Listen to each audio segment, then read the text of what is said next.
नमस्कार। देखिए, आज के इस वीडियो में हम पढ़ेंगे संविधान की प्रमुख अनुसूचियों के बारे में, जिससे एग्जाम में बहुत सारा प्रश्न पूछे जाते हैं। इस वीडियो में हम बेहतरीन तरीके से ट्रिक से समझाने का प्रयास किए हैं, जिसे आप यदि ध्यानपूर्वक समझ लेते हैं तो आप जिंदगी में कभी भी इन अनुसूचियों को नहीं भूलेंगे। तो चलिए अब वीडियो को शुरू करते हैं। हमारे मूल संविधान में यानी जब संविधान लागू हुआ 26 जनवरी 1950 ईस्वी को, तो उस समय संविधान में कुल 8 अनुसूचियां थी। लेकिन समय बढ़ता गया और समय के साथ साथ संविधान में संशोधन किया गया और 4 और अनुसूचियों को जोड़ा गया। इस तरह वर्तमान में कुल 12 अनुसूचियां हैं हमारे संविधान में। अब आइए इन 12 अनुसूचियों के बारे में देखते हैं और समझते हैं कि इनमें क्या क्या प्रावधान है। तो आइए देखते हैं प्रथम अनुसूची। देखिए, इसमें राज्य एवं संघ राज्य क्षेत्र की चर्चा है। देखिए, प्रथम अनुसूची में जो है देश के सभी राज्य एवं यूटी यानी केंद्र शासित प्रदेश के बारे में जानकारी दिया गया है। संविधान के प्रथम भाग, प्रथम अनुच्छेद और प्रथम अनुसूची में जो है एक ही तरह की जानकारी है, राज्य एवं संघ राज्य क्षेत्र की ही चर्चा किया गया है इन तीनों में। ठीक है, तो इसको आप याद रखिएगा। अब देखिए दूसरी अनुसूची। देखिए, दूसरी अनुसूची में विभिन्न पदाधिकारियों के वेतन भत्ता की चर्चा है। तो वेतन भत्ता की चर्चा किस अनुसूची में है? तो दूसरी अनुसूची में। मैं इसका ट्रिक आगे बताऊंगा, आगे देखते चलिए। देखिए, इनमें किनके वेतन की चर्चा है? तो राष्ट्रपति के वेतन की चर्चा। राष्ट्रपति का जो वेतन होता है वो 5 लाख रुपया प्रति महीना होता है और राष्ट्रपति के वेतन पर कोई टैक्स नहीं लगता है, यानी इनका वेतन जो है टैक्स फ्री होता है। ठीक है। उपराष्ट्रपति का वेतन 4 लाख रुपया प्रति माह होता है और लोकसभा अध्यक्ष का वेतन 4 लाख रुपया प्रति माह होता है। राज्यपाल, उपसभापति, लोकसभा के उपाध्यक्ष, इनका जो वेतन होता है वो 3.5 लाख रुपया प्रति माह होता है। सर्वोच्च न्यायालय के मुख्य न्यायाधीश का वेतन 2,80,000 रुपया होता है प्रति माह। उसी तरह सर्वोच्च न्यायालय के अन्य न्यायाधीश, उच्च न्यायालय के मुख्य न्यायाधीश और सीएजी, यूपीएससी के अध्यक्ष, आरबीआई के गवर्नर, इन सब का जो वेतन होता है वह 2.5 लाख रुपया प्रति माह होता है। ठीक है। उसके बाद है उच्च न्यायालय के अन्य न्यायाधीश, यूपीएससी के सदस्य, कैबिनेट के मुख्य सचिव, मंत्रालय के सचिव, चुनाव आयोग और आरबीआई के डिप्टी गवर्नर का जो वेतन होता है वह 2,25,000 प्रति माह होता है। तो देखिए, ये सब आपको याद करने की आवश्यकता नहीं है। जितने पर स्टार पॉइंट लगा हुआ है, जैसे में राष्ट्रपति, उपराष्ट्रपति का वेतन, लोकसभा अध्यक्ष का वेतन, राज्यपाल का वेतन, सर्वोच्च न्यायालय के मुख्य न्यायाधीश, सीएजी और आरबीआई के गवर्नर, इन सब पर जो है स्टार पॉइंट लगा है। इन्हीं सब के वेतन को जो है आप याद कर सकते हैं। इनका वेतन जो है एग्जामों में पूछा जाता है। ठीक है। अब देखिए, इन दूसरी अनुसूची को आप याद कैसे रखेंगे? तो देखिए, ज्यादा पैसा कमाने पर कुछ लोगों का कहना होता है कि ये वेतन यानी ये पैसा जो है 2 नंबर का पैसा है, 2 नंबर का पैसा है। यानी 2 नंबर से आपको याद रखना है दूसरी अनुसूची, और वेतन यानी पैसा यानी दूसरी अनुसूची में वेतन भत्ता की चर्चा है। ठीक है। आप ऐसे भी याद कर सकते हैं, जैसे ज्यादातर जो सरकारी वेतन होता है वो 1 से 2 तारीख को आता है। सरकारी वेतन देखिएगा 1 से 2 तारीख को आता है, इसलिए देखिएगा बैंकों में 2 तारीख को ज्यादा भीड़ लगा रहता है कि सरकारी वेतन उसी डेट को आता है। तो इससे अभी आप याद रख सकते हैं कि दूसरी अनुसूची में वेतन भत्ता की चर्चा है। अब देखते हैं तीसरी अनुसूची को। इसमें विभिन्न प्रकार के पदाधिकारियों की शपथ की चर्चा है। देखिए, तीसरी अनुसूची में किसकी चर्चा किया गया है? तो शपथ की चर्चा किया गया है। अब किन किन पदों की शपथ की चर्चा किया गया है, आइए देखते हैं। संसद के सदस्यों के शपथ की चर्चा किया गया है तीसरी अनुसूची में। संघ के मंत्रियों के, राज्य के मंत्रियों के, सर्वोच्च न्यायालय के न्यायाधीशों की, उच्च न्यायालयों के न्यायाधीशों की, भारत के नियंत्रक एवं महालेखक परीक्षक की यानी सीएजी की, राज्य विधानमंडल के सदस्यों की चर्चा किया गया है। यानी विधानमंडल का मतलब राज्यों के विधानसभा और विधान परिषद के सदस्यों के शपथ की चर्चा किया गया है। इन सबके शपथ की चर्चा जो है तीसरी अनुसूची में किया गया है। लेकिन एक बात ध्यान रखिएगा कि तीसरी अनुसूची में जो है राष्ट्रपति, उपराष्ट्रपति और राज्यपाल के शपथ की चर्चा नहीं किया गया है। ठीक है, तो क्वेश्चन यदि आपसे घुमा के पूछ दे तो आपको इस पर ध्यान रखना है कि तीसरी अनुसूची में राष्ट्रपति, उपराष्ट्रपति और राज्यपाल इन तीनों के शपथ की चर्चा जो है तीसरी अनुसूची में नहीं है। बाकी सबके शपथ की चर्चा है तीसरी अनुसूची में, लेकिन राष्ट्रपति, उपराष्ट्रपति और राज्यपाल के शपथ की चर्चा नहीं है, क्योंकि इनकी शपथ की चर्चा जो है अलग से संविधान के आर्टिकलों में दिया गया है। जैसे राष्ट्रपति के शपथ की चर्चा आर्टिकल 60 में है और उपराष्ट्रपति के शपथ की चर्चा आर्टिकल 69 में है और राज्यपाल के शपथ की चर्चा जो है आर्टिकल 159 में है। तो इनके शपथ की चर्चा आर्टिकल में दिया गया है और बाकी के शपथ की चर्चा जो है तीसरी अनुसूची में दिया गया है। अब ये बात आता है कि आपको ये तीसरी अनुसूची याद कैसे रहेगा कि इसमें शपथ की चर्चा है। तो देखिए, तीसरी जब हम बोलते हैं तीसरी, तो बीच में आ रहा है स और शपथ में भी आता है स, शपथ, स आ रहा है पहले। और तीसरी देखिए कि तीसरी, तो जैसे आपके दिमाग में, जैसे आपसे कोई कहे कि तीसरी अनुसूची में क्या है, तो आपके दिमाग में यह हंट मारना चाहिए कि तीसरी, तो स यानी शपथ। तो तीसरी अनुसूची में किसकी चर्चा है? तो शपथ की चर्चा। या फिर आप ऐसे भी याद कर सकते हैं कि तीसरी जब लिखते हैं तो तीसरी में 3 अक्षर आता है और शपथ भी लिखते हैं तो शपथ में भी 3 अक्षर आता है। तो इससे भी आप रिलेट करके याद कर सकते हैं कि तीसरी अनुसूची में शपथ की चर्चा है। ठीक है, आइए अब देखते हैं चौथी अनुसूची में क्या है।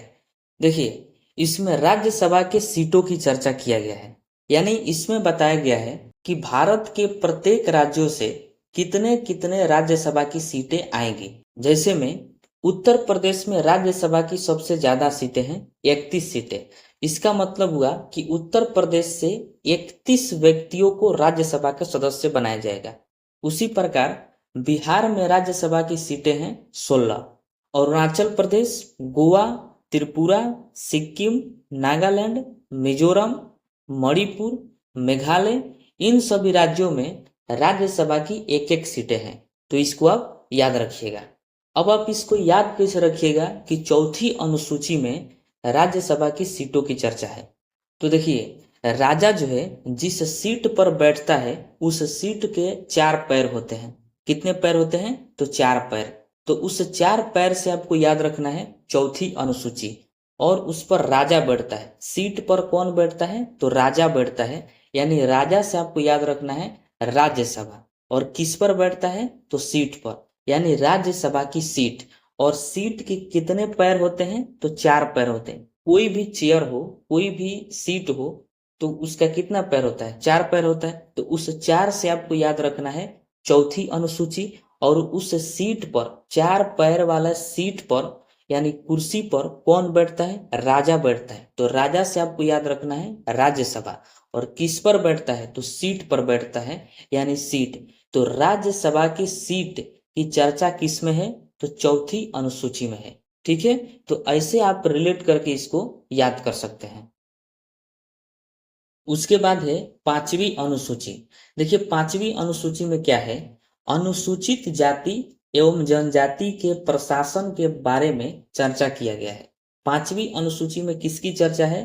तो अनुसूचित जाति एवं जनजाति के प्रशासन के बारे में चर्चा है। अनुसूचित जाति क्या होती है?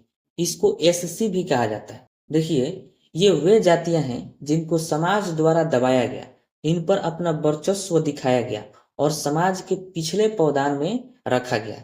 इनको समाज के साथ साथ चलने के लिए, समाज में समानता का व्यवहार बनाए रखने के लिए इनको अलग से संविधान में प्रशासन की व्यवस्था की गई है, जो 5वीं अनुसूची में दिया गया है। और उसी प्रकार अनुसूचित जनजाति होता है, जिसे एसटी कहा जाता है। ये जो है जंगलों में रहते थे, इनको ही दलित कहा जाता है। ये समाज से बिल्कुल अलग थे। इनको भी आगे लाने के लिए 5वीं अनुसूची में अलग से प्रशासन की व्यवस्था किया गया है। किस अनुसूची में किया गया है? तो 5वीं अनुसूची में। बहुत ही ज्यादा ये महत्वपूर्ण अनुसूची है 5वीं अनुसूची।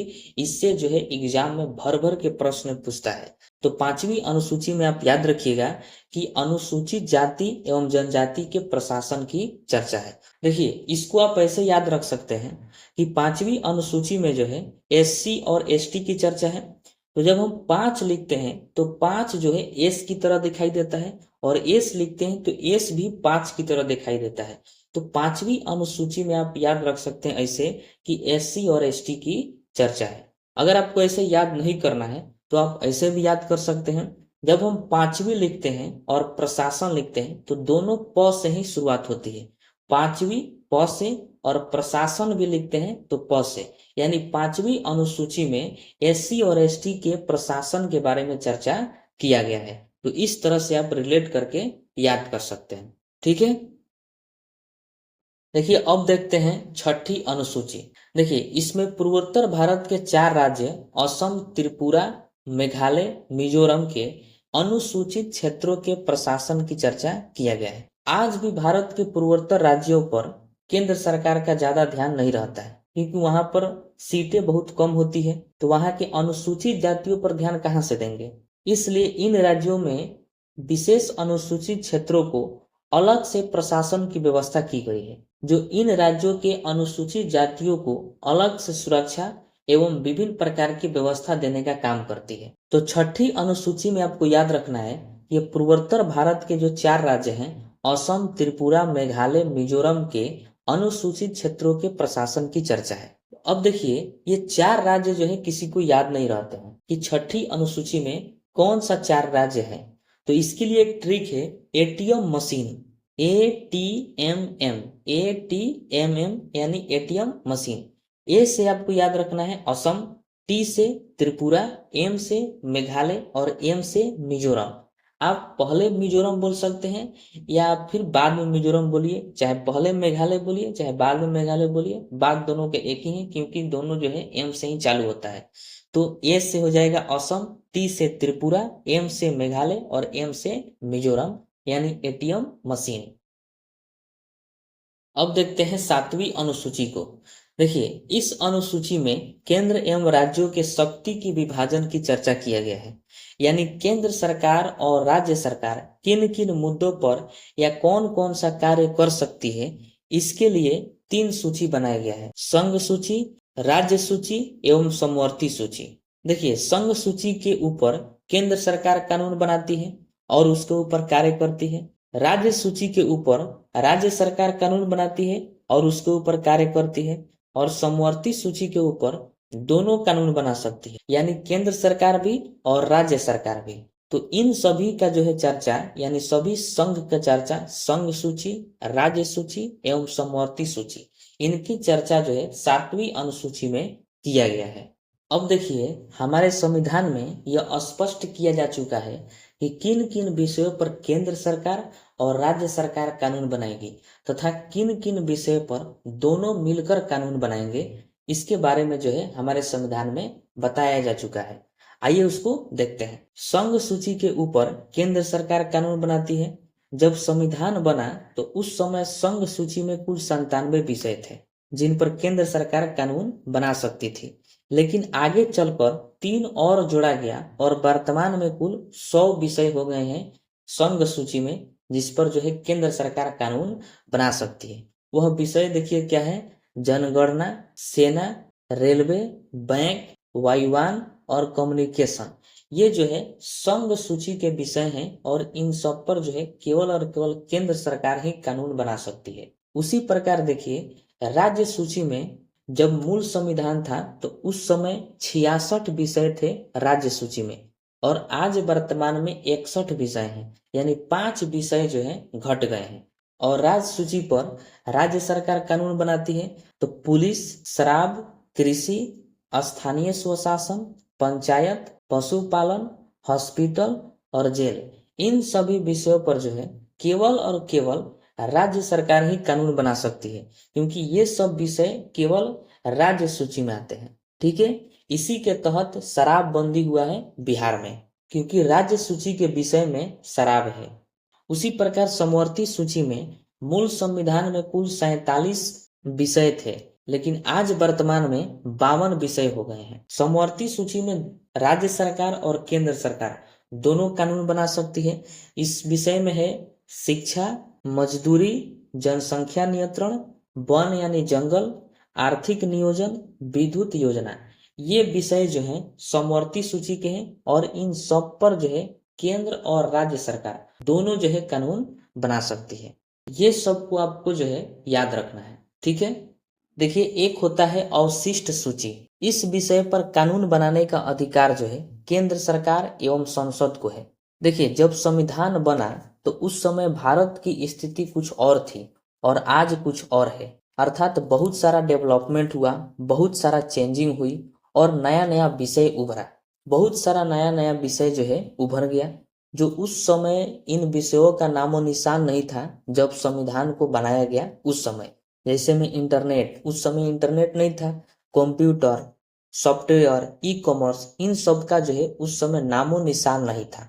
तो हमारे संविधान निर्माताओं ने एक दिमाग लगाया और कहा कि एक अलग से सूची बनाया और आगे आने वाली जितने भी विषय, जितने भी कार्य होंगे उन सबको जो है अवशिष्ट सूची में रखा जाएगा और इन पर कानून बनाने का अधिकार केवल केंद्र सरकार को होगा और संसद को होगा। तो ये मतलब होता है अवशिष्ट सूची का, ठीक है। अब देखते हैं 8वीं अनुसूची को। देखिए, इसमें राज्य भाषा का उल्लेख है। प्रारंभ में इसमें 14 भाषा थी। 8वीं अनुसूची में प्रारंभ में कितनी भाषा थी? तो 14 भाषा थी। बाद में इसमें 8 और भाषा को जोड़ा गया संविधान में संशोधन करके, और इस तरह वर्तमान में 8वीं अनुसूची में कुल 22 भाषा हो गई है। तो इन 22 भाषा का उल्लेख किस अनुसूची में किया गया है? तो 8वीं अनुसूची में किया गया है। 1967 में 21वां संविधान संशोधन हुआ और एक भाषा जोड़ा गया, सिंधी भाषा, 8वीं अनुसूची में, ठीक है। उसी प्रकार 1992 ईस्वी में 71वां संविधान संशोधन हुआ और नेपाली, मणिपुरी एवं कोंकणी भाषा को जोड़ा गया। उसके बाद 2003 में 92वां संविधान संशोधन किया गया और बोडो, डोंगरी, मैथिली, संथाली, इन 4 भाषाओं को जोड़ा गया। इस तरह से 8 भाषा को 8वीं अनुसूची में जोड़ा गया। अब यह वर्तमान में कुल 22 भाषा है, ठीक है। अब देखिए, आप इसको याद कैसे रखेंगे कि 8वीं अनुसूची में राजभाषा यानी 22 भाषाओं का चर्चा किया गया है। तो देखिए, 8वीं अनुसूची, अनुसूची का नाम है 8वीं अनुसूची और इसमें 8 भाषा को बाद में जोड़ा गया। तो ये भी 8 और ये भी 8। तो इस तरह से आप रिलेट करके इसको याद रख सकते हैं कि 8वीं अनुसूची में 22 भाषा का जिक्र किया गया है, ठीक है। उसके बाद है 9वीं अनुसूची। देखिए, इसमें जो है भूमि, जमींदारी, उन्मूलन एवं न्यायिक सक्रियता की चर्चा है। देखिए, 9वीं अनुसूची को 1951 में जब प्रथम संविधान संशोधन किया गया तो उस समय इसको जो है जोड़ा गया था संविधान में, 9वीं अनुसूची को प्रथम संविधान संशोधन के द्वारा। अब आप इसको कैसे याद रखिएगा कि 9वीं अनुसूची में भूमि, जमींदारी की चर्चा है। तो देखिए, जब भी हम खेती करते हैं तो 9 के करते हैं, धान रोपते हैं तो 9 के धान रोपते हैं, यदि बिया उखाड़ना हो तो 9 के ही बिया उखाड़ते हैं। तो 9 से आपको याद रखना है, 9 के करते हैं यानी 9वीं अनुसूची। और भूमि में यानी जमीन में, जमीन यानी खेत, यानी खेती करते हैं तो 9 के करते हैं। तो 9वीं अनुसूची में भूमि यानी जमीन, खेत, भूमि, जमींदारी की जो है चर्चा है 9वीं अनुसूची में। तो इस तरह से आप इसको याद कर सकते हैं, ठीक है। उसके बाद है 10वीं अनुसूची। देखिए, इसमें दल बदल की चर्चा है और दल बदल को 52वां संविधान संशोधन 1985 में जब हुआ था उसके द्वारा जोड़ा गया था दल बदल को 10वीं अनुसूची में। और 10वीं अनुसूची को याद करना बहुत आसान है। देखिए, 10 से होता है 10 और 10 से ही होता है दल, यानी 10वीं अनुसूची में दल बदल की चर्चा है। तो आप इसको आसानी से याद कर सकते हैं कि 10 से 10 और 10 से दल, यानी 10वीं अनुसूची में दल बदल की चर्चा है, ठीक है। उसके बाद देखते हैं 11वीं अनुसूची। देखिए, 11वीं अनुसूची में पंचायत की चर्चा है और इस पंचायत को 11वीं अनुसूची में 73वां संविधान संशोधन 1992 में जोड़ा गया था। इसमें 11वीं अनुसूची में पंचायत की चर्चा किया गया, ठीक है। अब देखिए, इसको याद कैसे करेंगे। देखिए, 11वीं का जो बच्चा होता है वो पढ़ने पर ज़्यादा ध्यान नहीं देता है, क्योंकि 11वीं क्लास का बोर्ड एग्जाम नहीं होता है और वह चाहता है कि हम पंचायत लेवल के ही किसी कोचिंग में जाके पढ़ें। मतलब 11वीं का एग्जाम बोर्ड एग्जाम तो होगा नहीं, इस वजह से वो ज़्यादा टेंशन नहीं लेता है और वह चाहता है कि पंचायत लेवल का ही जो कोचिंग वगैरह होगा वहीं पर जाके हम क्लास करेंगे। तो 11वीं अनुसूची में पंचायत की चर्चा है, इससे आप रिलेट करके याद कर सकते हैं। ठीक है। उसी प्रकार देखिए 12वीं अनुसूची, 12वीं अनुसूची में नगर पालिका की चर्चा है। ठीक है। और इसे जो है 74वां संविधान संशोधन 1993 में जोड़ा गया था, नगर पालिका को 12वीं अनुसूची में। अब देखिए 12वीं क्लास का जो बच्चा होता है वह चाहता है कि हम बढ़िया से बढ़िया कोचिंग पढ़ें, किसी शहर के किसी बड़े नगर के कोचिंग में जाकर हम पढ़ें, क्योंकि 12वीं का बोर्ड एग्जाम होता है और उसमें बढ़िया से पढ़ना होता है। इसलिए 12वीं का बच्चा जो भी बच्चा 12वीं में जाता है तो वह चाहता है कि हम किसी नगर में जाके किसी बड़े कोचिंग में जाकर हम पढ़ें। तो 12वीं से याद रखिएगा कि 12वीं अनुसूची में नगर पालिका की चर्चा है, क्योंकि लड़का चाहता है कि नगर में जाके पढ़े। तो 12वीं अनुसूची में नगर पालिका की चर्चा है और 11वीं अनुसूची में पंचायत की चर्चा है। तो इस तरह से आप रिलेट करके जो है इसको याद कर सकते हैं। ठीक है।